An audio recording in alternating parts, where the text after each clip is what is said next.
시편 63편입니다. 구약성경 846페이지를 찾아주시기 바랍니다.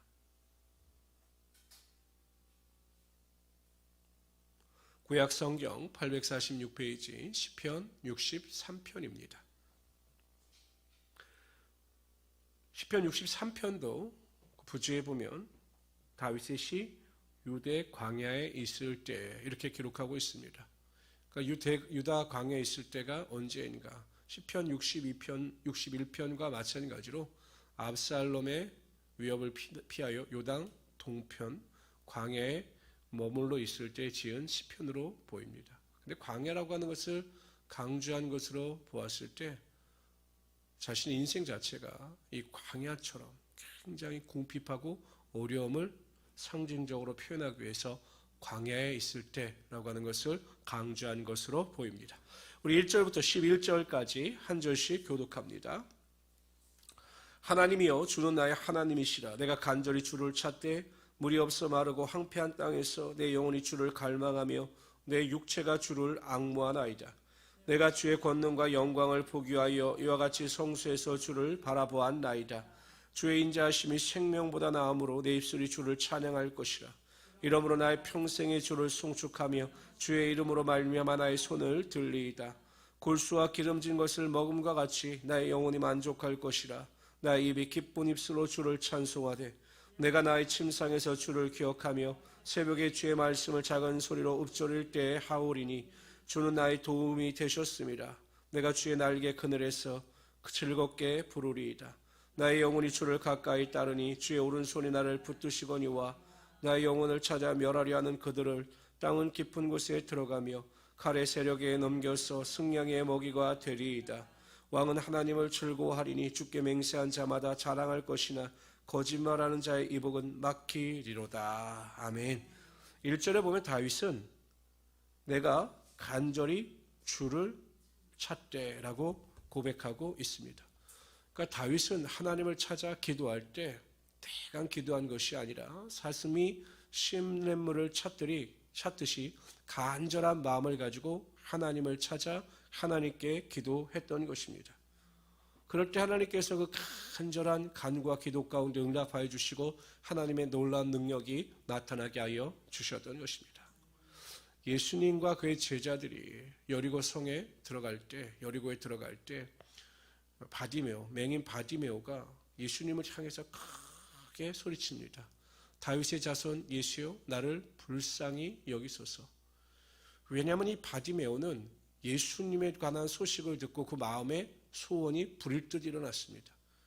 예수님께서 반드시 내 눈을 뜨게 하여 주실 것이다 라고 하는 믿음이 있었습니다. 그래서 예수님께서 여리고에 오신다는 소식을 듣고 기대했죠. 그리고 예수님께서 지나가신다라는 이야기를 듣자마자 간절한 마음을 가지고 다윗의 자손 예수여 나를 불쌍히 여기소서라고 부르짖어 구했던 것입니다. 예수님께서는 첫 번째로 그냥 무시하십니다.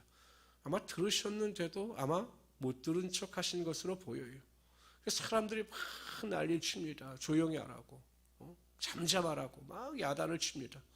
그러나 바디메오는 그 마음 가운데 간절함이 있었기 때문에 포기하지 않냐고 또 외쳐 부릅니다. 다윗의 자손 예수여 나를 불쌍히 여기소서. 아마 첫 번째보다 더 크게 간절하게 외쳤을 것입니다. 그러자 예수님께서 가던 길을 멈추시고 가서 그를 데리고 오라 라고 말씀하시고 그리고 마침내 그의 눈을 뜨게 하여 주셨던 것입니다. 만약에 바디메오가 간절한 마음을 가지고 구하지 아니하였더라면 예수님께서 알아서 내 눈을 고쳐주시겠지라고 잠잠히 있었더라면 그는 결코 눈을 뜨는 기적을 체험하지 못하였을 것입니다. 예레미야 29장 12절 13절에 보면 너희는 내게 부르짖으며 내게 와서 기도하면 내가 너희를 들을 것이요 너희가 전심으로 나를 찾고 찾으면 나를 만날 것이다 라고 말씀하고 있습니다. 하나님은 전심으로 하나님을 찾고 찾으며 믿음을 가지고 간절히 부르짖는 자들의 기도를 절대로 외면하지 아니하십니다. 그래서 우리 성도님들은 항상 무슨 일이든지 간절한 마음을 가지고 간절히 기도하심으로 하나님의 응답과 능력을 체험하며 살아갈 수 있는 귀한 성도들이 되시기를 주님의 이름으로 축원합니다. 3절에 보면 다윗은 주의 인자하심이 생명보다 나음으로 내 입술이 주를 찬양할 것이다. 하나님의 인자하심이라고 하는 것은 히브리어로 헤세드입니다. 그러니까 하나님의 사랑과 하나님의 자비하심입니다. 그러니까 하나님의 사랑과 하나님의 자비하심이 자신의 생명보다 낫다라는 것입니다. 그만큼의 더 가치가 있다라는 것입니다. 그만큼 하나님의 사랑은 위대하시다라는 것입니다. 그래서 생명보다 낫다라고 하는 의미는 반드시 하나님께서 그 자비하심과 인자하심으로 나를 생명의 위협 가운데 구원하여 주실 것이다 라는 것을 고백하고 있는 것입니다. 그런 믿음을 가질 때 주의 인자하심, 하나님의 사랑이 반드시 이 생명의 위기 가운데 나를 구원하여 주실 것이다 라고 하는 믿음이 있을 때 4절에 보면 3절에 보면 다윗은 입술이 주를 찬양한다 라고 고백하고 있습니다. 지금은 하나님을 찬양할 수 있는 환경이 아닙니다. 절망의 환경입니다. 압살롬이 언제 어떻게 들이닥칠지 모르는 위기 가운데 있는 상황입니다. 그럼에도 불구하고 다윗은 하나님의 사랑과 인자하심이 반드시 나를 구원하실 것이기 때문에 그 믿음을 가지고 그럼에도 불구하고 하나님을 찬양할 수 있게 된다는 것입니다. 우리가 하나님의 사랑을 온전히 믿으면 하나님이 반드시 나를 사랑하여 주셔서 어떠한 환경 가운데 나를 외면하지 아니하시고 반드시 구원하여 주시고 문제 가운데 승리케 하여 주신다라고 하는 믿음을 가진 성도들은 문제 앞에서 실망하고 낙심하고 탄식하는 것이 아니라 오히려 그 사랑을 의지하여 하나님을 찬양할 수 있게 된다는 것입니다. 그래서 우리 모든 성도님들은 하나님은 나를 사랑하실 때 끝까지 사랑하시고 세상의 그 무엇보다도 나를 사랑하신다. 이러한 믿음을 가지고 하나님을 찬양하며 살아가신 우리 성도들이 되시기를 주님의 이름으로 축원합니다. 뿐만 아니라 주의 인자하심을 믿을 때 5절에 보면 나의 영혼이 만족할 것이다 라고 고백하고 있습니다. 아무리 고난과 환난이 중첩된다 할지라도 하나님의 사랑을 믿고 그 믿음 안에서 살아가는 성도들은 하나님의 사랑으로 인하여 모든 일에 만족하고 감사하며 살아갈 수 있게 된다는 것입니다. 여러분 그렇지 않겠습니까? 한번 생각해 보십시오. 이 세상을 말씀으로 창조하신 어떤 이 세상의 주인이신 하나님께서 나의 아버지가 되시고 그 하나님이 나를 사랑하신다 라는 것을 확실히 믿는다면 그 외에 더 무엇이 필요하겠습니까? 구원을 받아 하나님의 자녀가 되고 영생의 축복을 받았다는 이것만 생각해도 우리가 그것으로 인하여 만족하고 그것으로 인하여 감사하며 살아갈 수 있게 된다는 것입니다. 그러므로 하나님의 사랑을 절대적으로 믿고 신뢰하는 성도들은 항상 자족하며 살아갈 수 있게 되는 것입니다. 그리고 자족하고 만족하는 자들에게 하나님께서 예비하신 하나님의 신령한 복을 반드시 채워주시는 것입니다.